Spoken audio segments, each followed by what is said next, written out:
Welcome to OkState Daily. It is post-Bedlam for Oklahoma State. What a game it was Saturday as we bring in Chase Whiska. I see you there smiling. I know you were there. Hey, you were my therapist. I told you, Chase, you were going to have to be my therapist. I go dark during Bedlam. I appreciate all of the support you gave me. What a game it was. It was a phenomenal game, man. I had the confidence in us. I thought that we could do it, and you know, when the final buzzer rang, you know, we ended up winning 27-24. I didn't think it was going to be that. I wouldn't even say low scoring, but I didn't think it was going to be that low of amount of points. I did think OSU was going to win by 3 because I think I said they were going to win 48-45 or something like that. So I'll take the credit where that's at. But, man, I can't even begin to explain how cool the environment was and how fun the game was and everything, man. It was great. Boone Pickens Stadium, I don't care what anybody says. I'm telling you, I've been to all the Big 12 venues. There's no better environment. It's not the biggest. It is the nicest. And it is the best atmosphere for college football I have been in. Yeah, I mean, I was talking actually with some of my buddies earlier, and who are OU fans, and you know, some of them got to go to the game on Saturday, and all of them said, you know, they had more fun, in Stillwater than they ever had in Norman, and they also said it was by far the loudest environment that they've ever been in. And you go down to Norman and play at the Palace is what they call it. You know, they've got 30,000 more people, and it's not near as loud. It's not near as energetic. You know, I've been to my fair share of OU games too, and Boone Pickens is just different, man. It's just different. It is. It's a great place to play. Hey, what a great game. Let's dive into it. First of all, one of my keys last week was that I felt like Oklahoma State, with the lack of depth at receiver, you know, with the youth in the secondary, that was going to be difficult with the way that OU played tempo. I really felt like the number one key was for Oklahoma State with their offense to control the tempo. I can't tell you how many times OSU got a first down, and I was like, come on, guys, let's go. Let's pick it up. Let's get some tempo. Let's go score. Hey, to Casey Dunn's credit, he stayed disciplined. He did not give in to that temptation. And because of that, I really feel like Oklahoma State controlled the tempo, and I think really that was the number one reason why they won. And they were able to do that because they got the lead. Yeah, I think it was an overall fantastic job by the entire coaching staff, for that matter. Coach Gundy, Coach Dunn, Nardo did a great job. You know, I thought the entire coaching staff did a great job in terms of controlling the game. Usually, you know, you kind of see a more conservative approach to Bedlam from Coach Gundy. There wasn't a lot of conservatism, in my opinion. You know, going for it on 4th and 1s where he usually wouldn't. He seemed more aggressive, and it ended up working out for him. You know, I think that when you do that, you show that you show your team and you show your coaches you got faith in them. You know, and they perform off of that. They feed off that, and I think that, I mean, it was just a great job by the staff. I mentioned this in the highlights show, but hey, the number one complaint for Oklahoma State fans, myself included, was that Gundy was too conservative in the OU games, almost like he coached not to lose instead of coaching to win. Talked to Paul Jones Jr. last year, who was a big part of that 2001 victory when Oklahoma State went to OU and beat. That was the Rashawn Woods catch where T.D. Bryant caught it right in front of Roy Williams. The first thing that he said when I asked him about, you know, this week's Bedlam game, which is last week's now, was, hey, you have to play to win. He said that was the one thing I loved about Les Miles. Hey, that dude played everything to win. He would instill confidence in you. He was scared of nothing. So you can't, you know, I mentioned this on the highlight show too. You can't complain that Gundy was too conservative in the past and then complain that he wasn't conservative enough Saturday. You can't have it both ways, in my opinion. No, I 100% agree. You know, and I do agree that in the past it has, like I said, it's been a more conservative approach to the game, and I thought that, and it seemed like the mindset and the approach to this game was just different. I don't know if it had something to do with it being the last one. I'm not sure. I don't know if he just has felt more confident this year than he really ever has with teams that he's had in the past, because if you look at where this team comes from in their first 3 or 4 weeks, nobody thinks they're going to be any good, fans included. I thought it was going to be kind of a rough season. They turn around, they beat Kansas State, then they beat Kansas, and they beat West Virginia. They just continue to take care of business, and you see the team progress each week. You see, no doubt. You see the players progress each week in performance and things like that. AlanBowman, man, what a game. He outperformed Gabriel. He had a QB rating of almost 92. Gabriel's was somewhere like 68%. Unequivocally, I know Gabriel had a little bit higher completion percentage, but AlanBowman outproduced and outperformed DillonGabriel. I agree. 1,000%. He didn't have any turnovers. He didn't have any touchdowns, but he drove the team down the field. He made plays when he needed to make plays. I think that he's, you and I were texting in the middle of the game. I think he missed a few throws that he probably could have made. Yes. I think there were tough throws in the situation. Yeah, he did. We were throwing everything. Once we got the lead, we threw it. That's the one complaint I have is we stopped using the middle of the field once we got the lead. We like to throw it to the boundary with the lead because if you overthrow the ball, it goes out of bounds instead of into a safety's hand, so it's a safer pass. So that would be my one complaint. Yeah, and that's fair. He made some really tough passes, and he completed them. Hats off to the receivers, too. The receivers played phenomenal. Especially you're missing your top 3 or 4 guys, and these guys just continue to show up and fill in and do their job. I never realized how deep the receiving core was until you watch these backups. And like I said, I think AlanBowman could have completed a couple more passes that normally he probably would have, but he also completed some passes that are 95% of people wouldn't have, and that's with the help of receivers. But I think everybody played a great game. No doubt. It was and another thing about the receivers too, man, the way that they block down the field. I've got 2 or 3 plays on my social media. RashodOwens, Leon Johnson Jr., all those guys. Really, hey, the difference between Ollie going 5 or 6 and 25 or 6 is a block from the receivers, and they just do a fantastic job blocking. Yeah, and I think that comes back to something that I think Coach Gundy's preached for a long time. It's attitude and effort, and blocking is purely effort. It obviously takes some skill, but just working your butt off, getting down the field, and holding on to your blocks, that's nothing but effort. And I didn't see, and for that matter, I haven't seen a lack of that all season. I think that it started off slow in the beginning, and once they got their feet under them, I don't think that I've ever seen a lack of fight, a lack of effort. I don't think I've seen a lack of that this season at all. And that's why they've performed so well week in and week out. It is a very, very, very tight-knit team. No doubt about it. I got a message a quote from Nick Martin. He was kind enough to give a quote to OkState Daily. And really the first thing that he went to is how tight-knit this group is, which you can obviously tell, man. These guys play for each other. They enjoy playing football with each other. Yeah, they have a blast together. They're all excited for each other. It doesn't matter who's doing well. It's not you're taking more reps than I am. It's all about the team's success. And when you have a team like that's that well knitted together and that close, it makes your performance go to the next level. Because you have all 60, 80 guys that you have on your roster. They all have each other's back. And when you have those teammates and those guys behind you, it's so much easier to play. And you want to play for the guy next to you. You want to be successful for the guy that's standing next to you, or the guys that are in front of you or behind you, whatever. You just want to be successful, and you want them to be successful. Yep.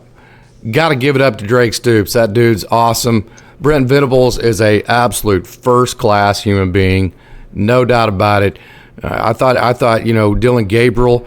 He was a very, I mentioned he had a quarterback rating of 69.1, and AlanBowman had a quarterback rating of 91.3. But I was, like DillonGabriel, I thought, although the quarterback rating was less than 70%, I thought he was as advertised. He was a good player.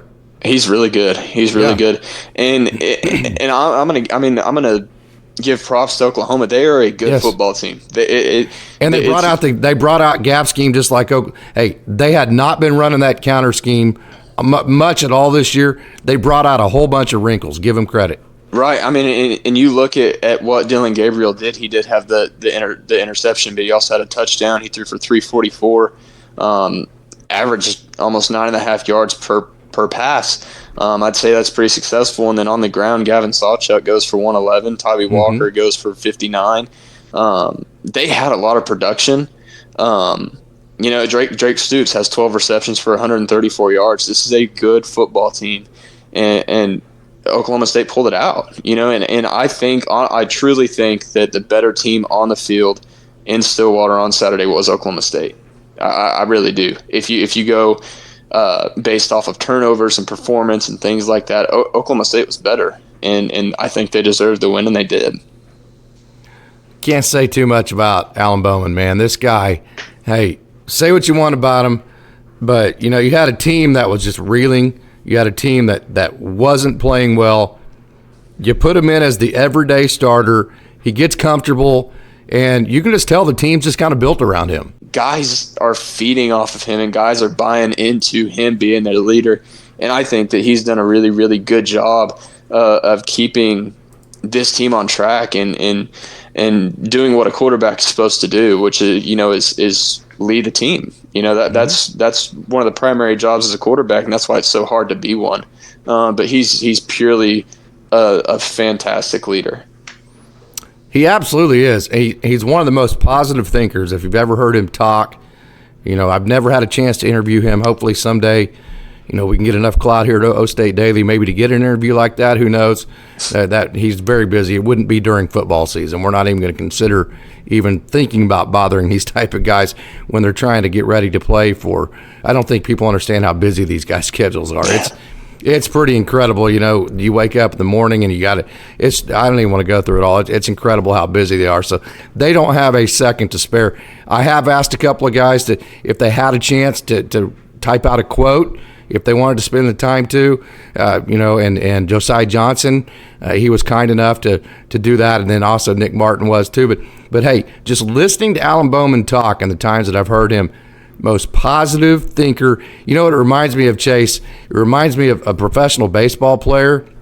I've had several of those guys, like with Oklahoma City and Tulsa, and they've said this to you too. Hey, the guys that think negatively, that have negative thoughts, baseball's such a game of failure, they don't make it. And I think of those guys every time I hear AlanBowman talk because he's so positive, and I think the team feeds off that positivity. They have to, and you look at not only him, but I like to look at OllieGordon too. I don't feel like the dude always has a smile on his face. Even when teams are talking mess to him and he's talking mess, he's kind of has a little smirk. And it's honestly, that's the most frightening kind of person, is when you're talking mess to him and they just kind of smile at you and say something back. That dude seems to be another very positive guy. I'm not in the locker room or whatever, but he seems to be a very positive guy. AlanBowman seems to be a very positive guy. Brennan Presley seems to be a very positive guy. They have a lot of these guys that are big time players, but are also big time leaders. And I think that's played a huge role in them coming from losing to South Alabama and Iowa State to beating Oklahoma. That there's so many steps to get to a top tier team, and to beat a top tier team as an Oklahoma when you're losing to South Alabama and then going to beating Oklahoma. It's not just a wake up the next day. It is a grind from week 1 to week 2 to week 3 to week 4 to whatever week we're in now, 9, 10. It's a week in and week out thing, and when you have these guys that are positive and saying, let's go, we're better, we're capable of so much more, which I think is what's happened. It clearly shows. Mm-hmm. Tell you one thing, Oklahoma State has one hell of a center.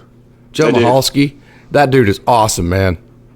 He did. I mean, there was actually a play. I don't remember if it was on our highlight reel or what. he's getting multiple blocks. Yes. He's getting his nose or his tackle, his first read. Then he's getting up to the second level. I think is actually the first touchdown that OllieGordon had. Is he chipped or something to the tackle, and then he goes and seals off a linebacker. Mm-hmm. So, I mean, that's a hard thing to do. And Oklahoma is known for having a very, very fast defense. Very fast defense.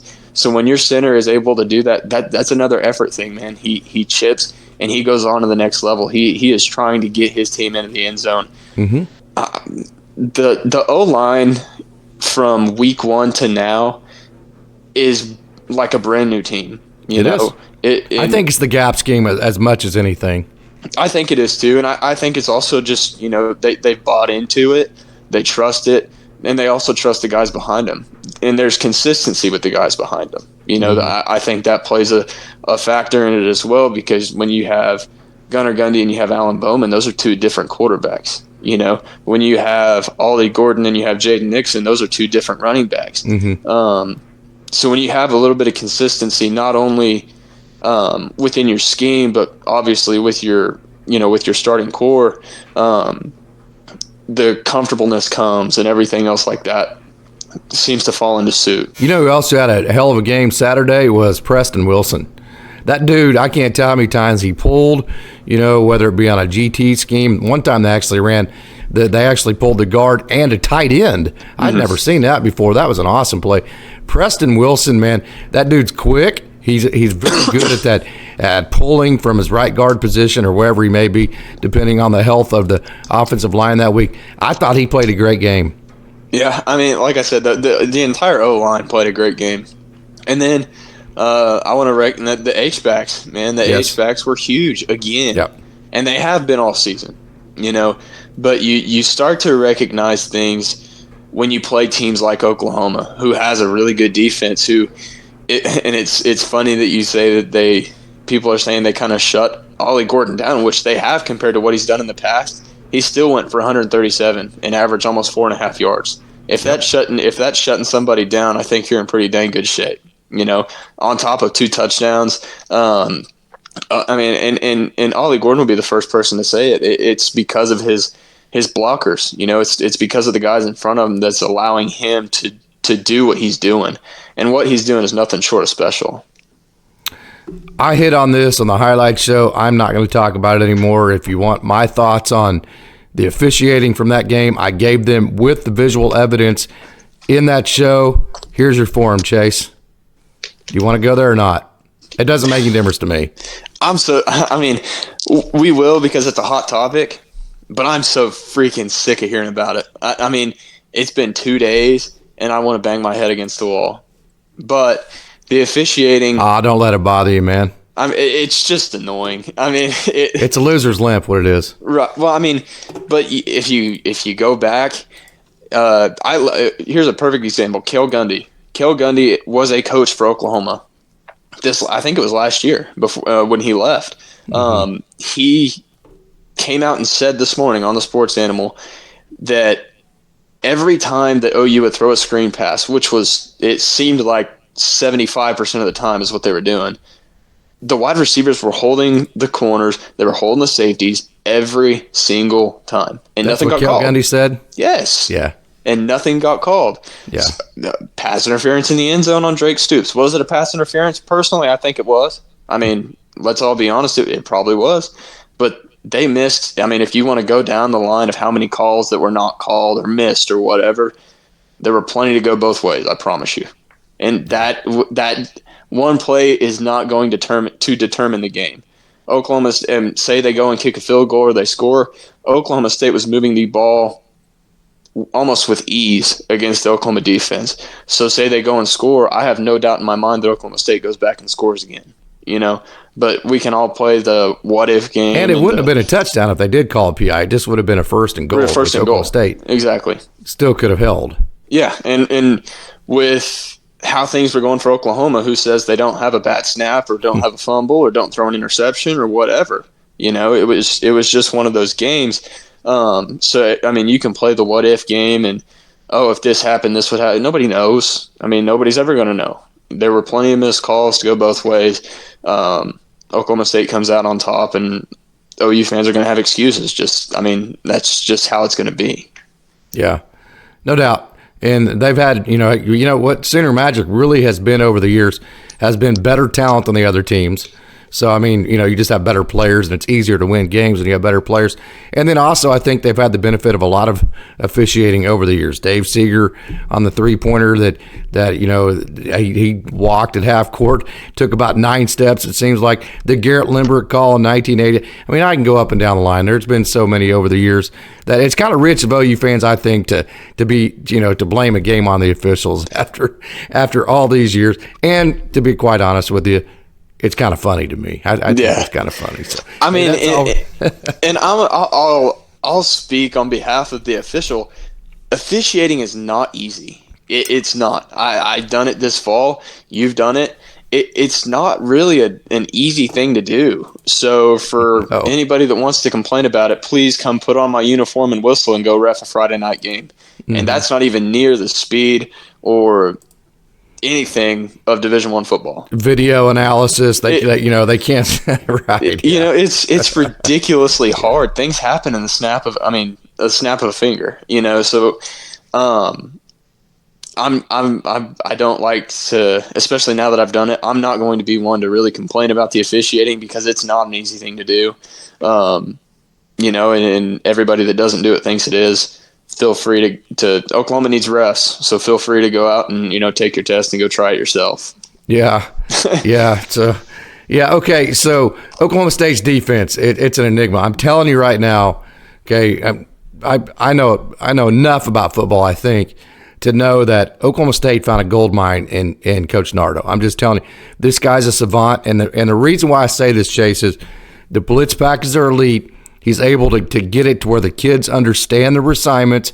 He's able to get it to where they, hey, you're trying to install a new scheme, okay? Mm-hmm. You figure out a way to get it all schemed up to where you can get the kids playing fast, you can get them playing physical, you can get them in the right spot, and you can get them to tackle.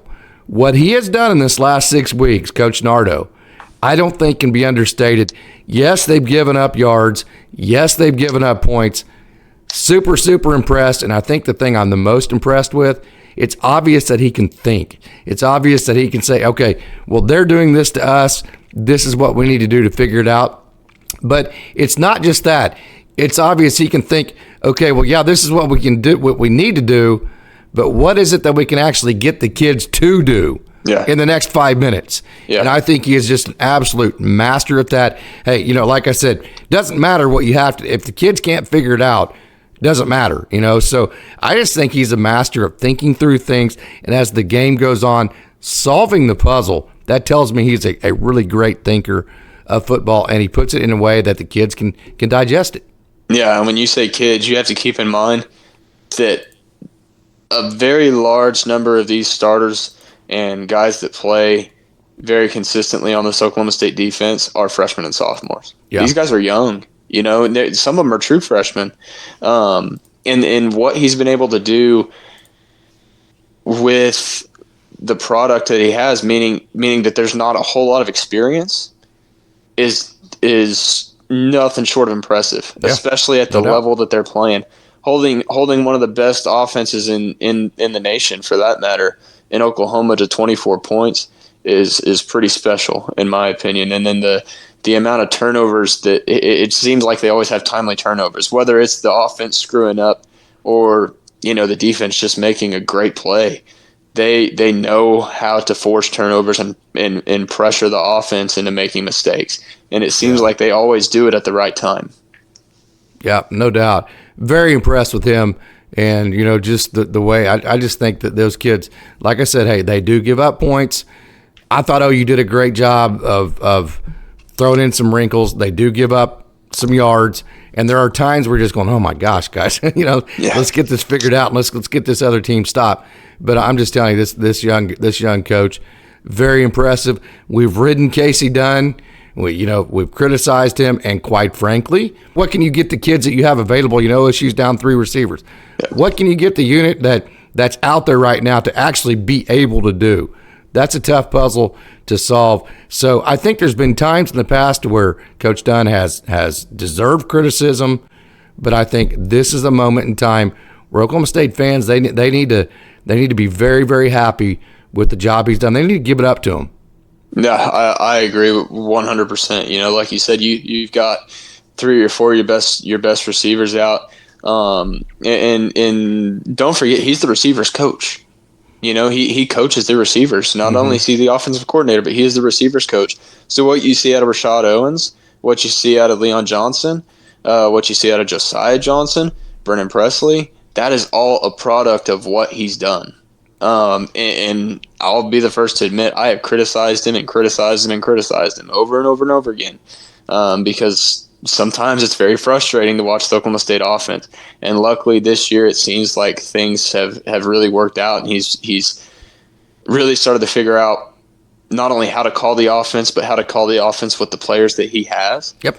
And it's to their strengths. Right. Not calling an OSU. What I like about what he's done this year, seems like in the past, we've just kind of called the OSU offense, hey, this is the OSU offense, this is what we run, regardless of our personnel and what they do well. Seems to me like he is just, hey, this is our personnel, this is what they can do the best, so let's adjust what we're doing schematically to what our talent is. I think he's done a masterful job of that. Him and Coach Gundy have done a phenomenal job, because I don't think there's any chance that Coach Gundy has just let Casey Dunn do it by himself. I really don't. Gundy's a great offensive mind, and I think, you know, listening to him every Monday and stuff like that, he talks about how bad not only his staff did, but he did in the first few weeks of the season, and he said going into that bye week, you know, I said it when they were going into the bye week, it couldn't have happened at a better time.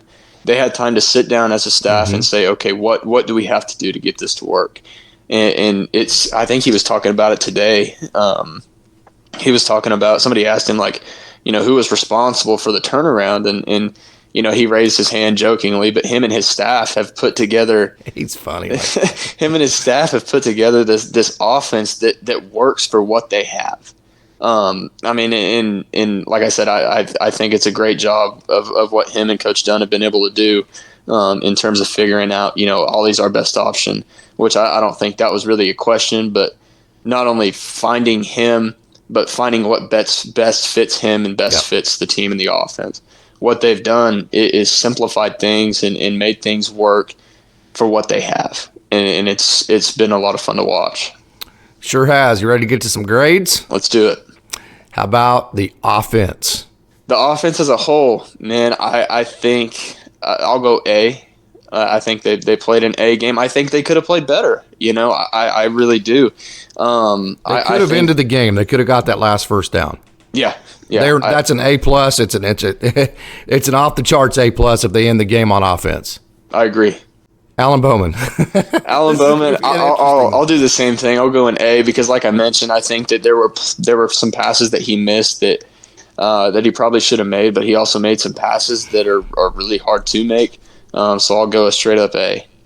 91.3 quarterback rating. In a game like that, he made some crucial passes. That pass to Brennan Presley on the far sideline there late in the game. The pass to Leon Johnson. Hey, you know, the one that Rashad, the controversial one when it was third down, OSU's backed up to their own goal line. The one that got the pass interference and then the BrentVenables call. Okay, that was a great pass. That wasn't a good pass. That was a great pass that he just really put on the money. He had a couple early that got away from him. You figure he probably had some nerves, but hey, he didn't make any mistakes. You know, the way I look at the way he does things, he starts with 0, and then everything goes either up for a positive or stays at 0. Yeah. Nothing ever goes below 0 in the negative column. Does that make sense? You know, you can put a game plan together that he's going to execute and not make mistakes with. Yeah, I'm 100% behind you. Yep. Okay, receivers. The receivers are A+. You know, they played fantastic. RashodOwens, in my opinion, was the MVP of the entire game. Him and AlanBowman played both played phenomenally well. But what he did, that and RashodOwens did, even just the first drive when he caught 4 or 5 passes. He ended with 10 receptions and 136 yards. He's been a guy that I wouldn't say necessarily creeped up on you, but him, just like the entire team, has gotten better and better each week. But the Brennan Presley, He had 8 catches for 97 yards. To see him move in the open field is something that's extremely impressive. He's just so quick and makes guys miss. Leon Johnson, a guy that came out of nowhere last week, had another 5 receptions for 70 yards. They all play really, really, really good. No doubt. I'm in total agreement with you. There's no way I'm going to give the receivers an A+, considering the depth that you had and not just catching the ball.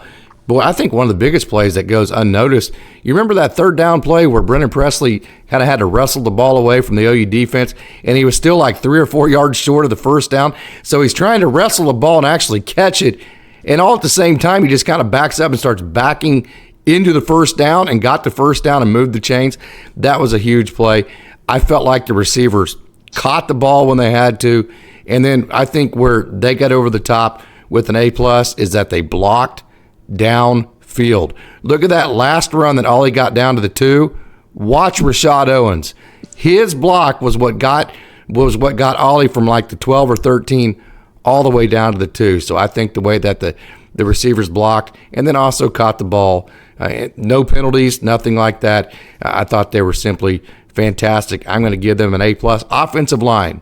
I think the offensive line's an A+ too. OU's been able to pressure quarterbacks. Bowman wasn't sacked once. He wasn't even touched. That's right. He wasn't, was he? He wasn't sacked. And 0 holding penalties on the offensive line too. I know Josiah Johnson got one, but yeah, you can't really say much more than that. Ollie still had 137 yards on the ground, so they A+. OllieGordon. He had an A, and he had 137 yards against a good defense. I'm going to give him the A because of the interception. Oh, goodness gracious. But terrible all around. Hey, we can laugh about that now, right? Yeah, we can, except I was not he was a quarterback in high school, right? It didn't show on that play. Well, he was like a wildcat quarterback, though. It wasn't like he was some efficient passer, right? Well, he was definitely not an efficient passer. I think the ball hung in the air for about 14 seconds. But no, he gets an A for sure. Mm-hmm. And I also think less experienced coaches, less mature coaches. And when I say coaches, I don't mean just MikeGundy. MikeGundy, he goes and recruits coaches that are calm like him. He doesn't want yellers and screamers and guys that are always emotional. He wants guys that can think. Mm-hmm. So I think the entire coaching, there's a lot of coaching staffs, especially at the high school level, but you would have seen in that moment, hey, what are you doing? And just screaming and hollering and wanting to chew a guy out, and that kind of thing. You're not going to see that from Oklahoma State staff. You're going to see them go, hey, that wasn't the play we needed. Here's what we're going to do in the future. It's like Coach Gundy said about the South Alabama game. If somebody can go in the past and change that, then raise your hand. Let me know if you can do that. Mm-hmm. If you can't, then we need to stop talking about it and we need to move on to the next game, right? Okay, that play's already over. Let's move on to the next one. So, that was an interesting play that didn't go OSU's way. But again, I think it also fed into the fact that OSU was trying to be aggressive. Let's move to the defensive side of the ball. Okay, defensive line. I think the defensive line played probably a B. I would say a B game. OU rushed the ball really well. I would have liked to. And how many sacks did we have? Did we have one? Yep. 2 sacks. And one of them comes from XavierBenson. And then who's the other one from? You had one from XavierBenson and one from Anthony Goodlow. If you remember, it was the one that Colin Oliver, right there at the end. Remember, OU had just made the big pass. They had the big pass. They caught the ball after the pass interference, and then Colin Oliver made DillonGabriel kind of scramble around the middle of the pocket, and then Anthony Goodlow is actually the one that cleaned up. Finished him off. Yep, I remember that now. I'll say B. I'm going to keep it at a B. Just because I think that they could have shut down the run just a little bit better. But overall, they did a good job. They didn't play below average. I thought where you could, I think against the run game, of course, OU, I'm going to tell you, they brought out the GG counter, the GH counter, the GT counters, and that's not something they had been doing a whole lot of offensively. Mm-hmm. This was a new wrinkled game for Oklahoma State. Oklahoma consistently did things that OSU wasn't totally prepared for, and it's nobody's fault. It's just simply because, hey, you got to prepare for what you see on film, right? And so from that perspective, I think you need to give the defensive line on that counter scheme. They really never did figure out how to stop that for OU, but I do think you need to give them a little bit of a break. I think you just have to give OU credit for that. You know, Cody Walterscheid, he recovers the fumble. Anthony Goodlow gets a huge sack. Mm-hmm. So although you didn't stop the counter scheme very well, you did have a couple of really, really, really big plays. And then I think what the defensive line did the best all game long, you know, it's the rush lanes against DillonGabriel. You know, you talk about keeping gap integrity in the running game. It's equally as important in the pass game. When you rush DillonGabriel, you have to stay disciplined to your gap. So when he looks straight ahead, he doesn't see a big gap to run through, because if he does, he's going to take off and gain yardage. So I thought the defensive line did a great job of just kind of keeping gap integrity and keeping DillonGabriel bottled up with the rush game, even though it didn't always end up in a sack. Yeah, no, that's fair. They contained him really well.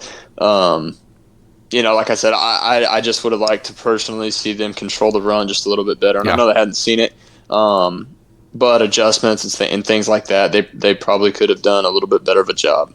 Yeah, I would agree. Linebackers,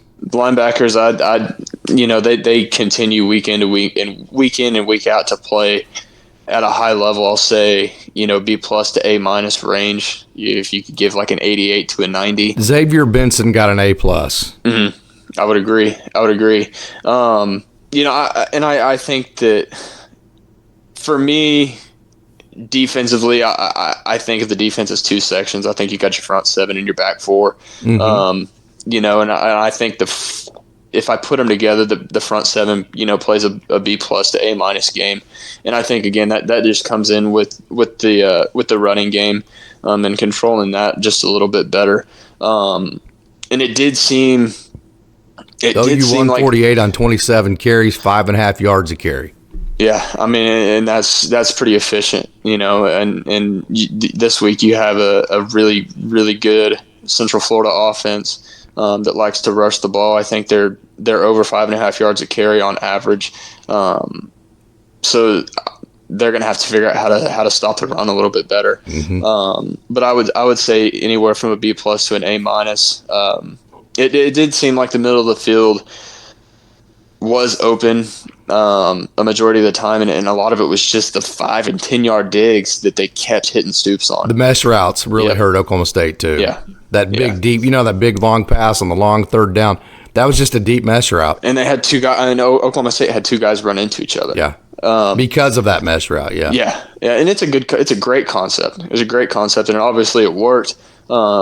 But like I said, figuring out how to control the middle of the field and stop the run a little bit better is what I'd like to see. Secondary. The secondary, that's kind of a tough one, you know, because I'll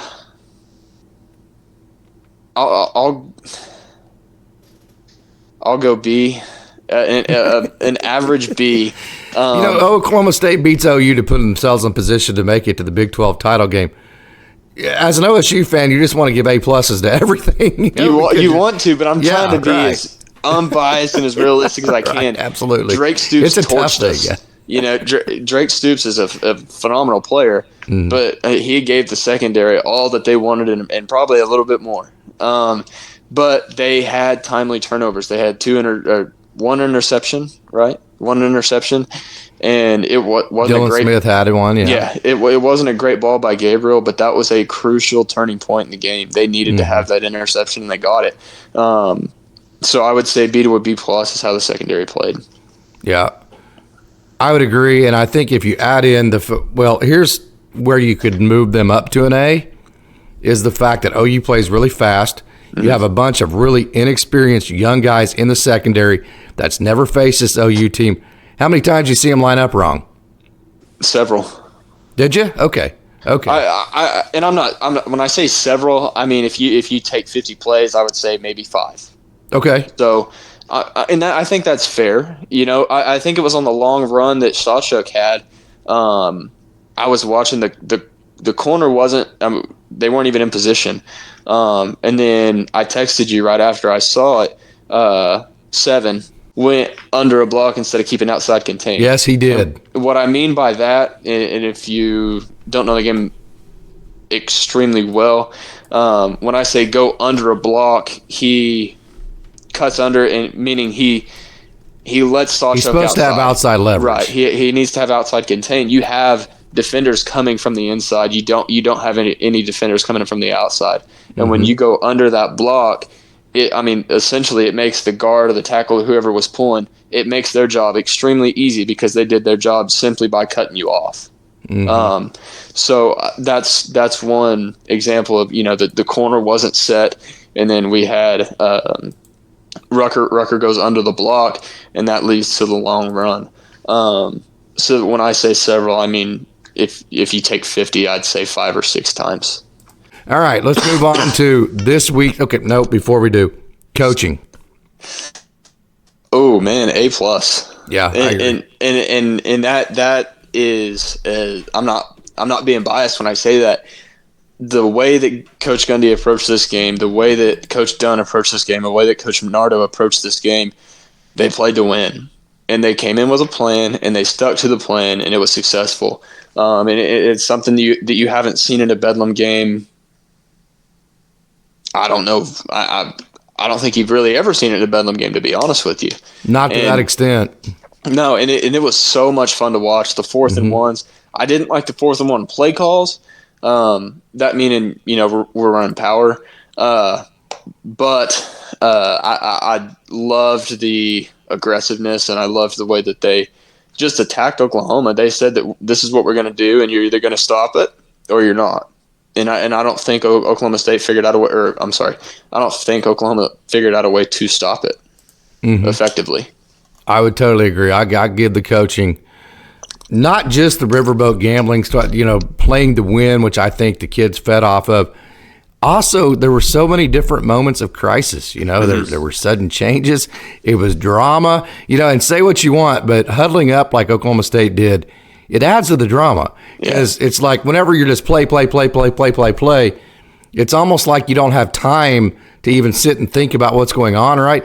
But whenever you have a play, huddle, play, huddle, you just sit there and you start going, okay, 6 minutes. How do you so you start thinking of all the different scenarios in your head. And to me, that adds drama. Of course, I'm a baseball guy, and that's what baseball is just kind of sitting around and thinking about what's going to happen 2 innings later and that kind of thing. But yeah, I thought it was just a wonderful game. And so, okay, hey, we've talked about OU. It is now Monday evening as we record this. Got to get over it, okay? Yep.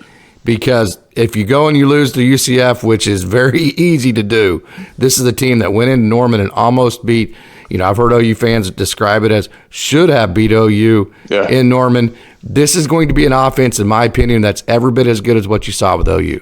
Yeah, Oklahoma survived by getting a sack on a 2-point conversion in overtime. It's not an offense that is to joke around with. I think that they're top 10 in the nation in rushing. I don't know. They're pretty high up in overall offense too. I'm a big fan of their quarterback in John Rice Plumlee. He's a really good athlete. He's a baseball player too. Transfer from Ole Miss to UCF. Great baseball player, by the way.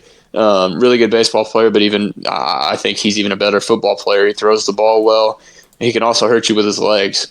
And he's kind of, I think Oklahoma was his first game back. He's been injured, but he's kind of progressed these past few weeks. And I think that Oklahoma State is going to see a pretty healthy John Rice Plumlee, which adds to the running game. And they have two or three good running backs in Central Florida. That being said, I don't think their rush defense is very well. So you could see OllieGordon go off for 250 to 300 again. Is he healthy enough to do that? I don't know. He looked a little bit banged up, but I think that they'll do the right things this week in getting him prepared. Getting him prepared to go to Florida. The weather's going to be nice down there. It's not going to be chilly or anything. And I think they'll practice him accordingly, knowing that they need him healthy going into these next few games. Because you can still lose a game and get into the Big 12 championship. But don't do it. Don't do it. It's not worth it. It's not worth the drama. I think that I don't think that there's really another easy game necessarily on Oklahoma State's schedule, and now they're going to get everybody's best shot. Mm-hmm. They just knocked off Oklahoma.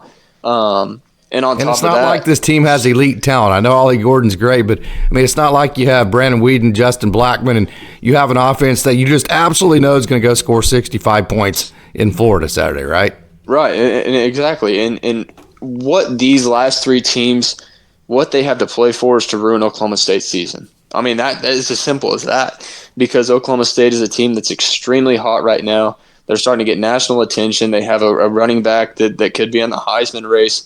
All they want to do, and these are three newcomers, so they're trying to make a name for themselves in the Big 12.